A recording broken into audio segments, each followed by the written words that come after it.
Good afternoon. Appreciate everybody being here. It's good to be off the road.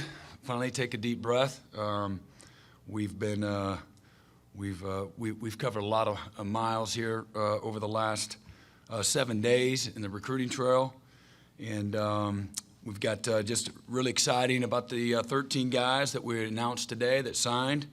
We are waiting on a few other young men to announce here in the next 24 hours or so. I feel terrific about the group of young people that we're bringing in and their families. Think that they represent the values, that we also value. We covered 6 states with this class of 13, 8 on offense and 5 on defense, and 7 on offense and 6 on defense. I got 2 lists here. Maybe we got our fingers crossed for the other ones, but they're all high school. No transfers with this first group of guys. Again, 2 D line, 2 DBs, 2 linebackers, 2 OL, 2 receivers. Got a running back, a quarterback. Just a group that again covers every level at every position outside of specialty position. We've had 3 new additional commitments since we started the week initially recruiting, and just feel terrific about, again, as much as anything else, the type of people that they are. They fit, again, our philosophy, and again, our locker room, the things that we value, they value as well. So with that, I'll open it up for questions. Okay, let's start with Eric Bailey.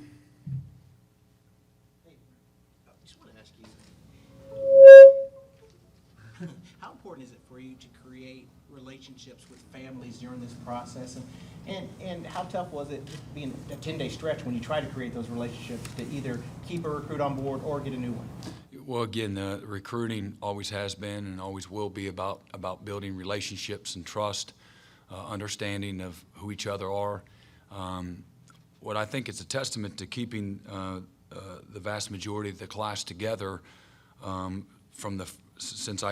since the day I hit the ground running. There was a few decommitments prior to ever even getting a chance to get in front of them, but the young people they got a chance to get in front of, what I think was very evident right away for me was that how good of a job the staff had done at creating loyalty, deep-seated relationships that kind of get you through a time like this.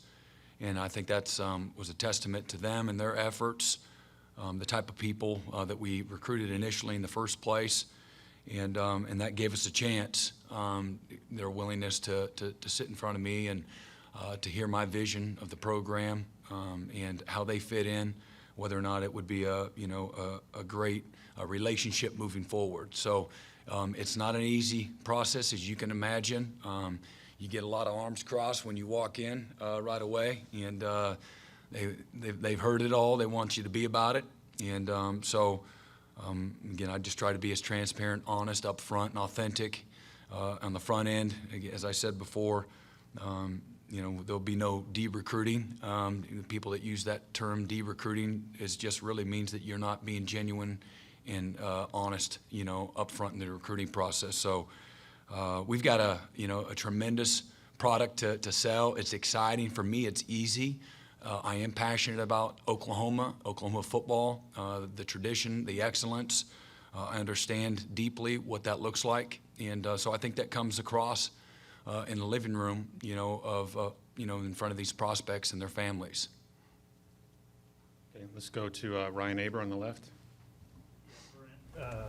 You talked about building relationships. Obviously, you had recruited for Clemson prior to this. What was your philosophy when it came to some of those guys? Because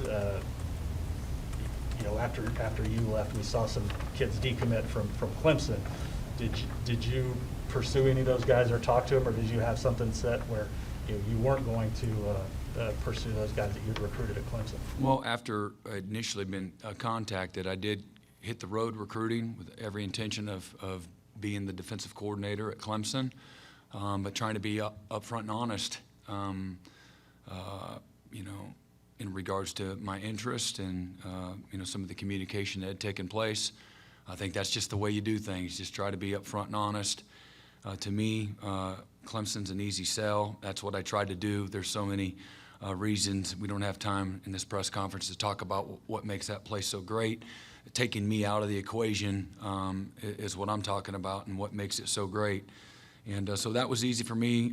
Again, every bit is invested there at the time, in Clemson University and Coach Sweeney, how good he's been to me and our family. So I felt it was the very least that I could do to try to continue to help, Clemson through that time. And again, the speculation, it's important for me to get in front of them and continue in support of, again, both, their opportunity there and, again, their future there. So what was it like? For me, there was a few decommitments that was hurtful for me. I know the need that they have for those young guys. Clemson doesn't just keep recruiting when they get a commitment. Some places just keep recruiting. If they can get a better guy, they'll address it down the road. They might have to tell a guy, hey, we don't have a spot for you. And guys are left without scholarships. And that's not how, Coach Sweeney handles his business. So, by being upfront and honest and doing things the right way, sometimes that can hurt you in this game. But overall, it'll serve you well. But again, that's really kind of how it went down over the last week there with them. And I've even spoke to a few guys after they decommitted to say, hey, you need to rethink this and just try to help them, and just to hopefully be another source that could bring a little clarity in a very difficult process for both the prospects and for, the universities. I've not tried to continue to, quote unquote, recruit guys. I got my relationship with Coach Sweeney goes so much further than the football field. He's family to me. The rest of the staff there is family to me. And so, again, I've got incredible respect and appreciation and thankfulness and again, just trying to do things the right way in this profession. The pressure to win and to get players, I think people lose their way. And for me, that's always been an easy philosophy and value system to have is just to do what's right. And so I've tried to do that. Mm-hmm. Okay, right side, Jason Kersey. Yeah, Brent, I wanted to ask you about Kobe McKenzie, kid who I think was OU's first commitment for this class and then decommitted and committed to Texas, and then you guys had to work to. Can you kind of take us through what the recruitment of him was like since you've been hired and how that all came together? Yeah, first of all, Kobe's just incredibly bright young guy. Just got a lot of life to him, huge personality. He's a relationship driven young guy, got a wonderful family, just a terrific story. And, has had as much loyalty to this program. Has been committed for close to 2 years. And, hey, as I told each and every prospect that I sat in front of, I don't blame you to, want to, hey, let me reevaluate this situation. There's a lot of emotions that happen. We talked a week ago about, how a 17-year-old thinks sometimes compared to a 25, 30, 40-year-old person thinks. And sometimes those young people can let the emotions get to them. And so that happens sometimes. But, what I appreciate about Kobe was his willingness to continue to be open to, all right, let me hear you out. And he's done his homework. He's done more homework than most prospects, just in regards to knowing your background, just intimately detailed knowing the background. He would jump on YouTube. He's watching everything from press conferences to schemes to knowing former players at multiple institutions. So he did a nice job with his homework, but he still had his guard up. And so we got him on campus this last weekend and really try to bridge that gap from a relationship standpoint and what his opportunities here would be. And what I can, again, appreciate, he was just open to it. We watched a bunch of football together and talked about life and what he wanted to achieve in his life and just all the normal things that you do when you're trying to develop relationships and the trust that goes along with that.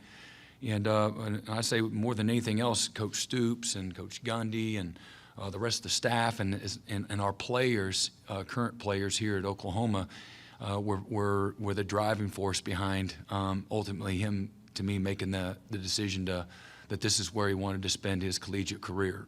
Without that foundation, that level of comfort, that level of trust, this wouldn't have happened and wouldn't have materialized. So just really thankful for him. If you're going to build a great defense, it starts up the middle, inside, up front, and at middle backer, and with your safeties, you got to be really strong up that middle. And his presence, his size, his strength, his power, his physicality gives us a chance for exactly that. Mm-hmm. We'll stay on this side. Bob Frisbillo. Yeah, Brent, you mentioned Kobe. We're trying to talk about the entire weekend between Jaden, Nick, Alton, just the vibe that was on campus and what that was like for you and those four committing on Monday and Tuesday. Yeah, no, it was. We had a wonderful weekend. Obviously, we got on Nick and Jaden and Alton a little bit later, and things happen quickly, really fast, as we know in this profession. Certainly in the recruiting world, things can flip in a minute. And I thought Jeff Lebby and the offensive coaches did a wonderful job of already having previous relationships.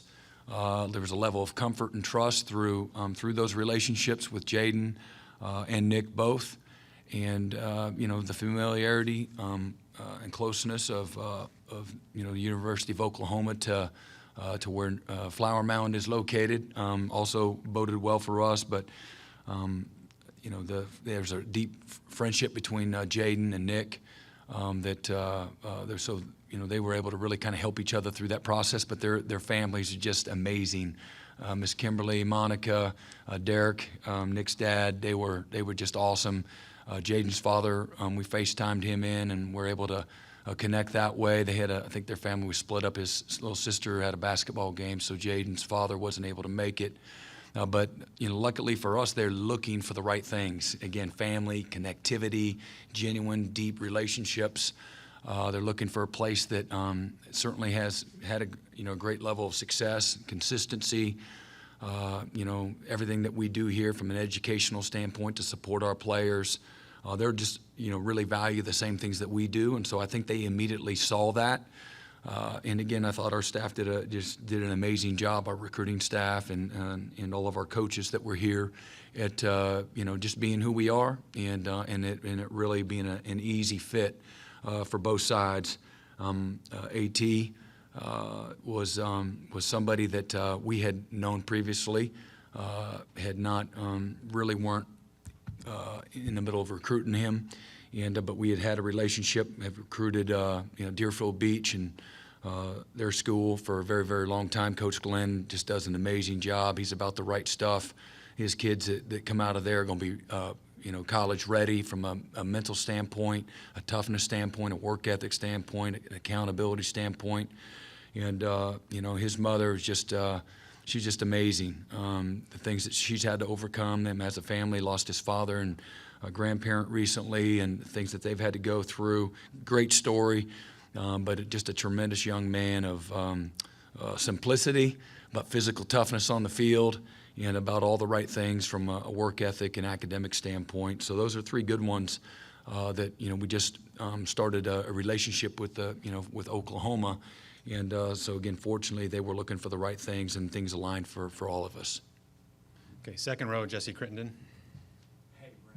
With this being the first early signing period with NIL, I'm just curious, how much did that come up in your conversations the last couple of weeks? Just what impact did that have on the process? It was probably smaller rather than a big part. It's something that we're out in front of, that we like to address in the things that we're doing from an educational standpoint and facilitating that process. And again, maybe where it's even going in the future. So it is something that I think you have to have a plan for, and we certainly do. But it's typically with the right guys, that's not one of the first, second, or third things that's discussed. And if that's one of the first or second things, I think you have to be cautious, moving forward. But I think that there's nothing wrong with making a little short-term cash, and I think there can be a lot of good in that. But I do think that you have to look at the long-term investment opportunities and investment on return from an education and a development standpoint that's really going to have more generational change than a little short-term money. But there's nothing wrong with those opportunities. It's theirs, the landscape that we have, and one that we need to promote, and it needs to be an advantage for us. Okay, third row in the aisle, Dean Blevins. Yeah, Brent, I'm curious about how you will approach the second signing period in February. You know, the one kid, a top recruit, committed, is holding off, and I'm sure there are others like him all around the country. How will you attack February, the numbers-wise, et cetera? Yeah, that's a great question. I'm really excited about what's ahead of us the next really 2 months. One, what I know, this is a developmental game, and some of the best players in high school maybe weren't some of the top guys as sophomores and juniors. And these are guys that, and again, Coach Stoops alluded it last night on the radio show. Our first class, our first staff meeting, our first full staff meeting with everybody was January the 4th. And so we're scrapping together for 3 weeks what we hope to be a good class, and is a generational type class, whether it's Josh Heupel or Torrance Marshall, 2 stalwarts on both sides of the ball, or the Derek Strait who wins a Thorpe, or Brandon Everidge is a multi-year All-American, Quentin Griffin that wasn't even a starter on his own high school football team, Antoine Savages of the world, and I'll probably remiss on a few other guys, but those are some tremendous names, guys that again developed late. I use a guy even a little more recent, but it's still back in the day. It was a guy like a Jeremy Beal. I remember Coach Stoops and I were recruiting a big-time in-state 5-star. Everybody wanted him. Recruit. It was, he was a hot shot. He was the next best thing, and he's kind of jacking us around a little bit and holding us hostage. And we had a coach, Paul Ressa, at his high school that had brought him to camp and did not perform particularly well or test well at camp, not a test guy. And he says, hey, my guy, Jeremy Beal, he had a terrific year. He's a first-team all-district. He's all-state. Man, he had a great year. Would you mind looking at him and just tell me where you think I should, what level I need to call on him? So Coach Stoops and I, we threw him in, and we're like, holy cow. And Coach Stoops, he goes, can we get him? And I'm like, hey, let's go. So we went after him, and we didn't have to beat many people. Everybody just had their reservations. Didn't have a great 40 time. He didn't have great length. He's kind of a tweener between Mike Backer and defensive end. And we all know, most of us know how that story went. Redshirted, and then was a 4-year starter, a captain, an All-American, Big 12 Player of the Year. Was drafted even though he didn't have the NFL measurables. He's a 5'2", 40 that played like he was 4'6", heavy-handed, explosive, disruptive, instinctive, and about his business. A great example for what we want all of our Sooners to look like. So that's a guy that within just the last couple of weeks, those are the type of guys that are there if we're willing to be patient and find them. So I think that's one reason why I'm excited, because they're there. Some of them we've already identified. We'll probably, in all likelihood, we'll have a few guys that we feel like even are in this class, the mid-years, that in the next 24 hours we'll be announcing. So we can't talk about them right now to add to this class here, but we've got tremendous numbers to continue to build our roster and meet our needs. There's a number of positions on the team that through attrition and some of the things that have taken place, they need to be addressed sooner rather than later. So we are certainly looking at transfer options. We've spoken to a few already and trying to vet those guys. And the biggest thing is trying to, again, bring value to our locker room, certainly meet the needs that we have from a functional standpoint, where maybe experience lacks or playmaking lacks. But it's very important that we do a great job of vetting, still doing a great job of vetting the type of people that we're bringing into that locker room, because we, trying to build a culture and protect the culture, continue to enhance the culture. It starts with making good decisions with those people. Left side, Barry Trammell. You've spent whirlwind 10 days recruiting. Well, the way college football is today, you got to recruit your own players all the time. You spend any time with sort of getting your new team solidified and settled, and particularly, of course, Caleb Williams. Yeah, again, a great point. That was as important as anything that we did when we started, was reaching out, extending a hand to them. Within the first few days, that's exactly what we did. Certainly we had a team meeting, had a Zoom meeting with them, and then had an opportunity to invite them individually. I certainly haven't hit every single one of them, but well over half of them have been through the office one-on-one. A couple of times we brought a couple of guys in at a time, and really just trying to be transparent and honest. Again, make sure they understand the vision, what we want for them, and but trying to get to know them too, find out what are the things that we can do, what I can do to make this place better, whether that's a day-to-day or a big picture. Really just trying to, more than anything else, let them know that I'm here for them. Our staff is here for them. You do have to recruit that locker room. I think that's the most important place, and that won't stop. It's not like, well, that's the first week of a new coach deal. That's an everyday deal, that you continue to recruit them. Nobody's more important than the guys that are in that locker room, and making sure that they have what they need, the resources, to have the kind of experience that they deserve from an educational and a holistic standpoint. They deserve our best. And so that's the best relationships, that's the best connection, that's the best resources in the classroom, and certainly on the field, nutrition, all of those things. So really trying to find out what we need, what they need, and again, making sure that as a staff we're doing a great job. Continue to enhance those relationships that we have in that locker room.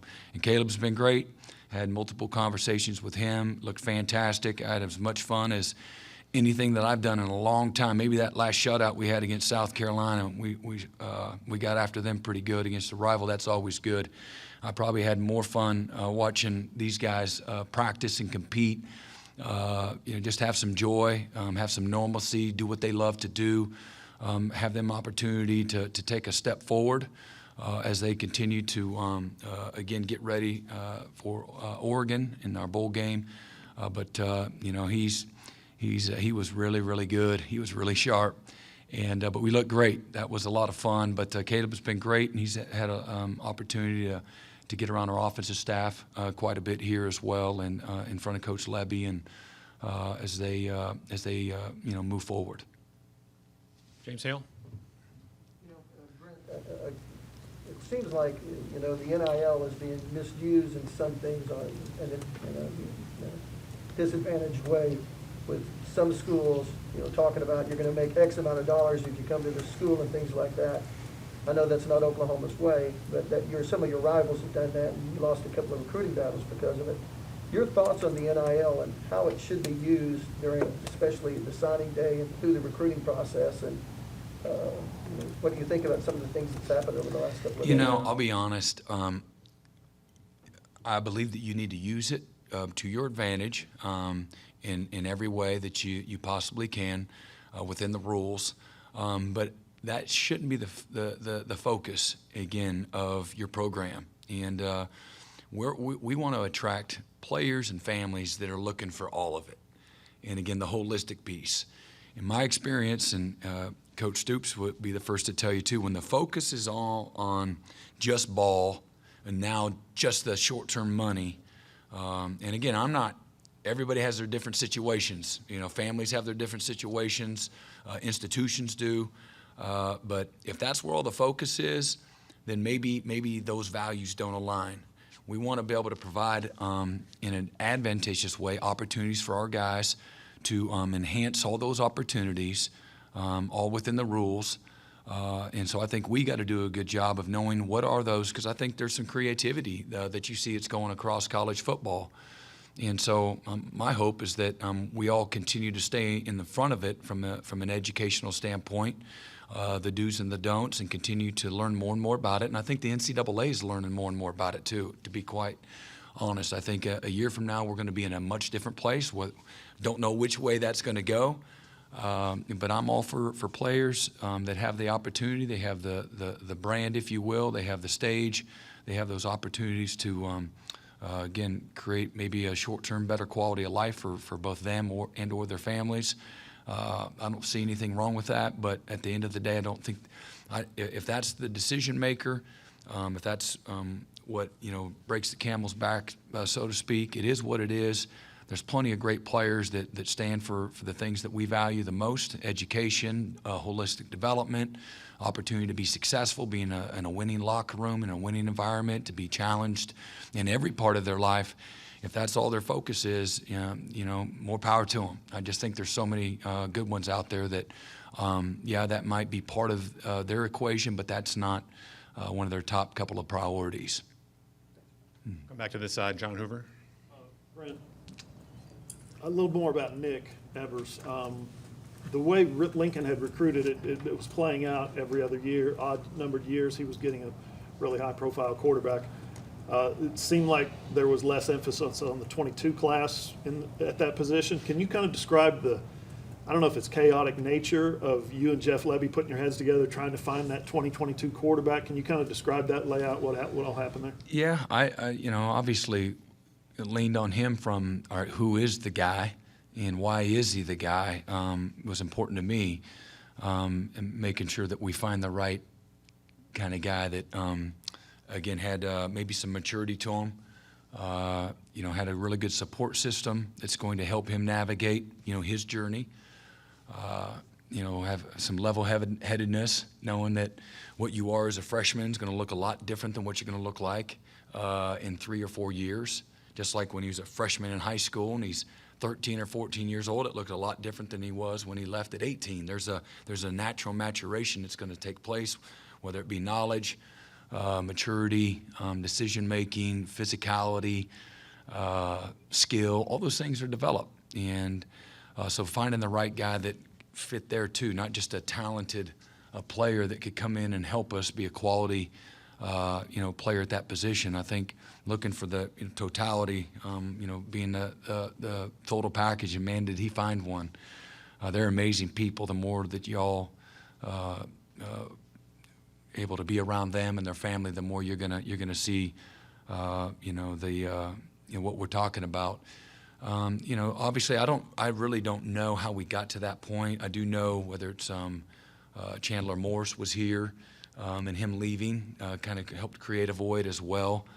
And certainly the quarterback that went to South Carolina did as well. So I thought that Jeff and the staff did a great job at identifying not only a very talented one, but a great one when it comes to the total package. So they leaned on me just a little bit to bless, have their blessing, have my blessing for, who it was. But immediately after visiting with him and his family, just tremendous humility, incredibly talented, but tremendous ability, humility, character, education. And his dad's a Harvard grad, a recent Harvard grad. The real brains of the operation is his mama, Miss Monica, and just a wonderful family. He has tremendous discipline. He's a natural leader. He's connected from coast to coast. Kids love him, easy to follow, and just a great athlete. And he's just scratching the surface. He's got length. He's got speed. He's got arm talent. A very accurate player, and everything's still sitting in front of him. Mm-hmm. We only have time for a couple more. Myron Patton on the left. You just got here, so this is a situation where you're probably not familiar with the talent and everything else, but how much did you lean on your current staff that's here about needs for the class? And then what do you hope to add, either guys you're waiting on or into February as far as signing? What would you like to add? Yeah, so, we certainly leaned on the current staff and really looking at, we've peeled that onion back, tried to see academically, where we stand academically, looked at total snaps of everybody that's played. So, it's one thing to say really looking at where the experience lies and where you lack. Certainly, they're bringing guys in the office one-on-one. You could ask them, be very candid with them about their intentions moving forward. You have some guys that have COVID opportunities. Managing that is a whole nother animal because of the flexibility that there is. And at the end of the day, you got 85's your number. Because of the portal, they're allowing you a little bit of play there. We'll see how that goes. But the COVID, options are very real and something that we have to evaluate. And so there's a lot other than, which is another important piece, their ability, their playmaking ability, if they've been a consistent player and experience and things of that nature. So the staff was terrific that way, and support staff finding some of those numbers that we're looking for.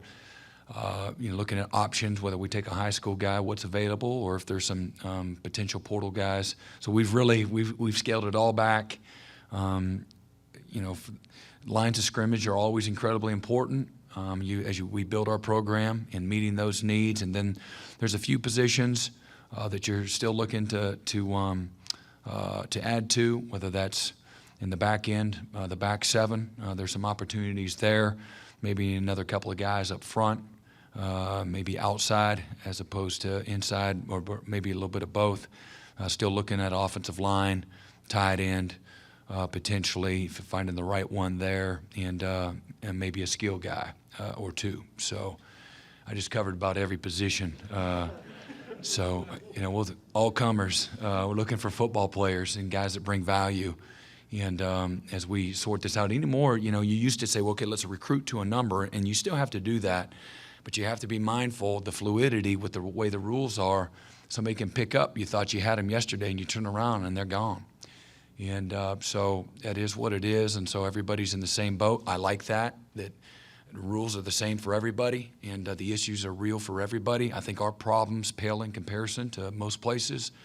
And so I'll take ours over everybody else, and I think that's a testament to Coach Riley, Coach Stoops, and this staff, the stability that we truly do have. And again, there's a few positions that we would like to be a little more strongly fortified, and if you will, and so we'll work hard at doing exactly that. Okay, I'm sorry. Last one, we'll go to Parker Thune on the aisle. Yeah, Coach, I'd be curious to hear your thoughts on the value of peer-to-peer relationships and recruiting efforts, because as you mentioned earlier and touched on, you step into a situation where you're announced as the head coach 9 days before National Signing Day, and I just would love to hear what kind of benefit it is to the program and how it increases the overall sense of buy-in when you have local guys like Robert Spears Jennings and Jacob Sexton, or even a guy from way out of state like Jake Taylor, who are vocally reaffirming their commitment to Oklahoma as an institution, but also actively recruiting their peers as well. Yeah, I think that and again, another good point, that you're recruiting leaders, trying to identify the best leaders as you go out and recruit. I think leadership is a very tangible thing that enhances the value of your team. And so I think that what you see is some of that natural leadership ability. Okay, now I've got this platform, I've made this commitment, I understand the value of, players recruit players, and we're a player-driven program, not a player-run program, but a player-driven program, and that's what happens. People of excellence attract people of excellence, good players attract good players, and so making sure that you have the right kind of networking. Again, Nick and Jaden were two prime examples. Nick had a little bit more familiarity than Jaden, but I think there was a lot of trust between one another as they've gone on the recruiting trail and all of the competitive things that they do, whether it's the opening and things of that nature, that they've really befriended one another and their parents. That helps as they choose their path. So. Having our players recruit for our program, former players, that all really enhances the brand, and I think it sends a statement. For example, again, Coach Stoops is revered, by all of his former players, and what I love is their willingness to speak about that, and his willingness to be here, I think, says a lot too. Him, taking one for the team and as a leader, and jumping back on board says a lot. I think that says a lot to parents and families, certainly recruits, that Oklahoma is in great hands, and that doesn't happen if young people or, again, coaches have had a bad breakup. And so I think, again, it's incredibly important that our guys continue to lead, and we've encouraged that. You can't just be about you. It's got to be about your class, and it can't just be about your class. You need to recruit the next class.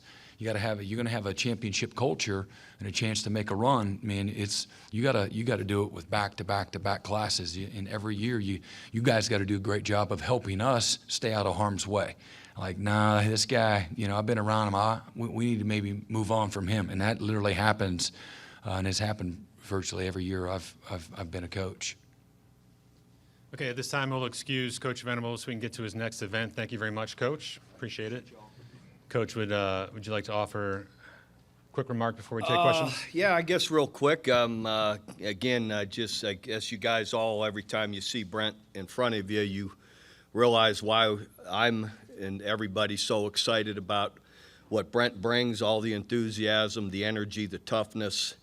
I love the experience from Kansas State, building that program, to us here at OU, building the program back, to what they've done at Clemson the last 10 years. He brings a wealth of experience, and I love the fact that what they've been doing at Clemson is different than what we're doing here, so I think he brings some great new ideas and thoughts and ways to run the program and what you need to do to get us from being that, 11-2, 10-2 team that's number 5 in the country to 15, somewhere in there. Maybe this is what, gets us in these next few years over the hump to be that, be that national champion and in the playoffs all the time. I know we've been in a good bit, but I think this can help us even more. He has that background to get it done. I was more than happy to jump in 10 days ago or whenever it was, 2 weeks ago, to go out and visit with 8 or 9 guys, and I was amazed at the I don't know why I'd be amazed, maybe because I've been out of it for 5 years recruiting. The quality of young men that we've got coming in this program is absolutely incredible, and great families around them. So that was really fun, and for the most part, most all those guys held tight and stayed with us, and that's the power of Oklahoma, which I preached about back then as well, that just give it a little bit of time. There's a lot of great football coaches out there that really fit this program, and I think we found the absolute best one. So from there, I guess the practice everyone's asking, we've only had one practice because of everybody was gone recruiting that week. We got back on the weekend. We had a practice just to stretch their legs out, let them, that's what they love to do, play ball, get out there, have some excitement. They had a ton of enthusiasm, had a great practice, and now they're in finals this week. So you don't want to spend too much of their time away from just studying and doing their finals. So we'll have a quick morning practice tomorrow to, again, just stretch their legs out, not occupy much of their time, just to get out there and throw the ball around. And then Friday, we only have a couple finals left. We'll start our bowl prep with a type of a Monday practice. So we'll go Friday, Saturday, Sunday, Monday, Friday through Thursday practice like we would a game week, then give them a few days off, reconvene back here for a morning practice on the 24th, Christmas Eve, and then fly down. That would be a Monday practice, and then fly to San Antonio that afternoon to start our Alamo Bowl events and whatever we need to do. So that's kind of the schedule. That's where things have been, and I guess I'll open it up for questions. Okay, let's go to Jason Kersey. Yeah, Bob, in terms of the staff for the bowl game, I think you said last night that Coach Odom will call the defense. Yeah. Are a bunch of those guys that maybe won't be part of the staff moving forward going to be sticking around for the bowl? Well, I'll go through that. I should have done that. Yes, I really appreciate Calvin Thibodeau, Brian Odom, and Jamar Kane came back to help our guys finish. And they've been in the office working on game plan. They want to finish this with a win and help our players get an opportunity to win. So appreciate that. And Brian Odom will be the one to put it together. He kind of is the front and the back. Along with Will Johnson, one of our grad assistants that's been here with, for the last 4 or 5 years, knows our system inside and out, along with those guys. He will help in the secondary. Coach Gundy will call the offense. Of course, he and Coach Biedenbow are co-offensive coordinators. They'll put the pass and the run together.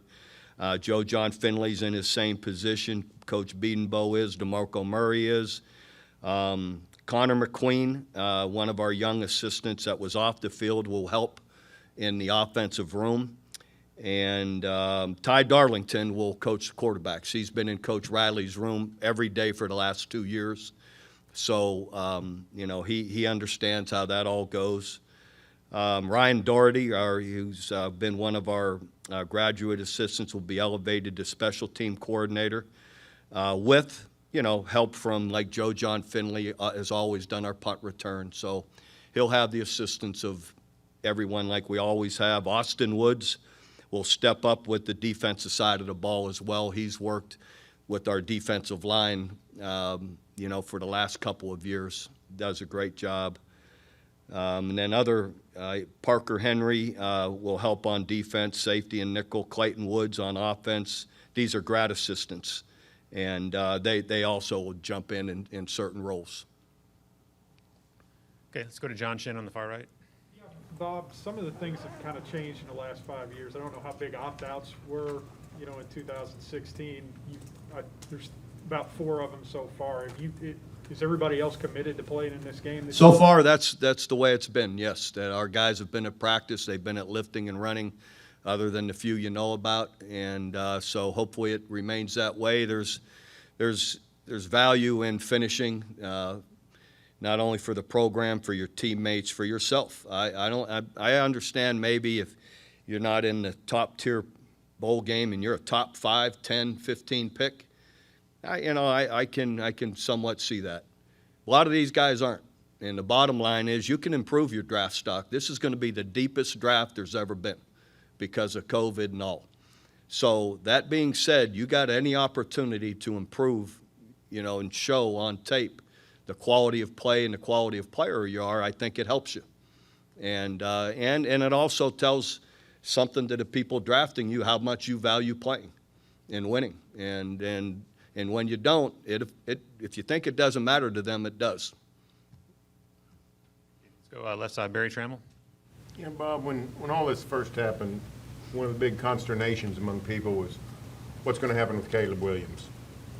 He seems to be all in. Is it your full expectation that he's going to be here and be Brent's quarterback next year? That wouldn't be fair for me to say. I'm sure Caleb and his family are continuing to evaluate everything, and there'll be more discussions with, Coach Venables, Coach Levy, and on, what's our offensive vision, and he's getting at some of that already, and I think that's been positive. Communication's been positive, but I'm not going to speak to where it's at. That wouldn't be right for me to do. The last couple weeks here, he's been an incredible player for OU, a great teammate. He's been out hustling, been at all his workouts, was like Coach Venables said, he lit it up on Saturday in our team sessions and Pascal sessions. He had a great day out there. So it seems like he's, is feeling positive the way things so far have been moving. But again, I'm not going to speak for he or his family on where that is. Okay, right side, Bob Prisbillo. Bob, what was it like doing those in-home visits again? Was it any different from 4 or 5 years ago?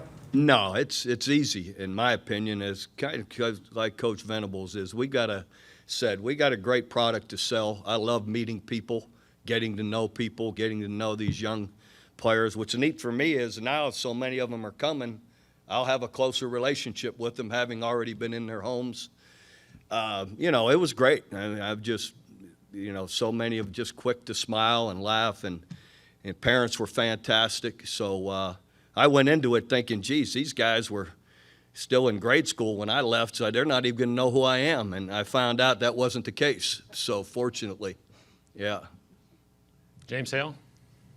Bob, you get a chance to coach Drake, and that wasn't going to happen until this came up. Now it has. How much of a joy is that for you? What about Drake? Is he ready to go? Well, it's great. He's had a groin injury the last 2 weeks, but he's recovered from it. He had a great day out there. Had some of Caleb's great throws, the other day, and he's back working at full speed. So, yeah, it'll be great to be out there with him. And my son Isaac is a student coach, so it's fun being out there on the field with them Saturday for our practice. And but I don't take too much personal. To me, once I'm out there, it'll be about getting our team to be their best, and trying to motivate everybody. Third row, Chandler Engelbrecht. When you stepped away from the game, was that something you knew you were going to miss? So, that you walk away from that opportunity to visit the players that come to this program. How did it feel talking with them? Yeah, I miss being in the home and visiting new, people and getting to know them. Do I miss all the travel? No. So there's give and take. I love it once I'm there and getting to know people and their backgrounds, their history. It's great. And selling Oklahoma is easy. So, but anyway, so it was great to be able to do it, there for a week. John Hoover? Bob, I wonder if you could just elaborate on your relationship with Caleb Williams. Just, how you've gotten to know him as the interim coach, I guess, and he's the quarterback kind of thing. Yeah, well, again, we've only had one practice, so I haven't had a ton of time to be around Caleb. I've been to practices over the past year, and we've had a chance casually to say hi and how you doing and all, and to start somewhere. And we've talked. I had him, obviously the day or the day after this all transpired with Lincoln moving on, that we sat and talked for a while, and he was great, strong, great young man. So, but have we had a ton of time to build some kind of great relationship? That hasn't happened. I sure hope he'll be here, for a long time, and I'll be able to do that the more time goes on, and even in these practices coming up. I look forward to the opportunity to being around them more and getting to engage with them more. Parker Thune? Yeah, Coach. Curious about just how, heading into the bowl game and recruiting the way that you have. How much of a, I guess, shock was that to have to step into that interim role kind of immediately there, and then the next day you're already out making in-home visits?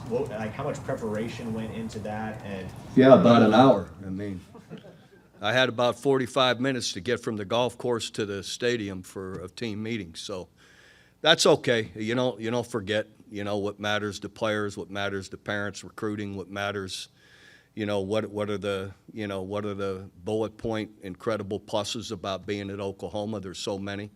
So, it was, though it was, immediate and happened so fast, I was prepared for it. If I can just follow up with one other thing there. You're obviously losing 3 starting defensive linemen that have opted out and intend to enter the NFL draft. Do you have any idea what your starting defensive line will look like? Not yet, but we looked good the other day, Saturday, running around with everybody, and I would imagine it'll be all of them, which will be great to see guys getting more opportunities in bigger moments and see how they can perform. Back to Jason Kersey. Yeah, Bob, I wonder if you go back. I'm just curious, what was Brent like as a recruit, as a player at Kansas State? What do you remember about him? What stands out about him from that time? I got a saying, just what you see now. I got a big-time saying about people. They don't change, they just get older. And think of your buddies back in college, and you run into them 15 years later. They hadn't changed. They're just older. Brent was like this. He loved football. He couldn't wait to go to practice. He was a ball of energy all the time, wanted everyone else to be just like that, was a leader, captain on our team, and I was very adamant that as soon as he was finished playing, you need to be here and be a grad assistant with us. I mean, he's the perfect coach. And then I had conversations with Coach Snyder that when we had Jim Leavitt was leaving, there's a million guys that wanted to come that have 10 and 15, 20 years more experience than Brent. I said, Coach, but nobody knows our system more like Brent, and nobody's more like us than Brent. And Coach Snyder and I, after talking about it, because I was still going to remain there, and we hired him, Coach Snyder did, as a full-time linebacker coach. And then I went, and a month or two later, went to Florida. So I left him and Mike by themselves there to handle things. Okay, let's go Ryan Aber, left side. Yeah, Bob, you talked about the way Brent is in practice and games and things like that. How much will he be involved in these practices? He won't be. He's just going to observe. That's not fair to guys, or same with Coach Levy, to come in and try and intermix with what we're already doing. And you don't want to start that way. So he'll just observe and watch, get a feel for how the guys play and, that kind of thing, which is great. And then for you, what's it like, or more, what will it be like, since you've just had one practice, to get a chance to coach some of these guys that you recruited but never played for you? Yeah, I'm looking forward to that. There's a good number of them. So, but I'm looking forward to working with all of them. Hopefully we can, do well and have success, and hopefully we'll have some great preparation coming here at the end of the week. Give them a little break, and then we'll start back, here in San Antonio. Okay, time for one more. Eric Bailey, back right. I wanted to ask you, talk about getting older, you're the same person. Brent was so passionate on the sidelines during games here. We see it at Clemson. Do you expect him as a head coach to still just have that fiery attitude, that fiery passion? And do you think there's a big need for a get-back coach now with what he's going to be doing? Oh, he's not going to change. So that's going to be him, and that's great. It'll spread and infect our team as well. I sent him a picture of Carla Kolak, who's married to Scott Kolak, our strength coach. Carla was my GA at Florida, and she came here once we got the job here and met Scott here. So she had come from Florida, asked me if there was any room, and I said, Carla, we got room for you, come on. But I sent Brent, someone had a picture of Get Back Coach, and I said I was the original one. Carla was pulling me by the cord off of the swamp field down at Florida. So, but anyway, we may need a Get Back Coach. I don't know who's going to pull the head coach off, though. He may swat him away. So, okay. All right, well, thanks, everybody. appreciate it. That's all our Thank you. time. Appreciate it, all of you.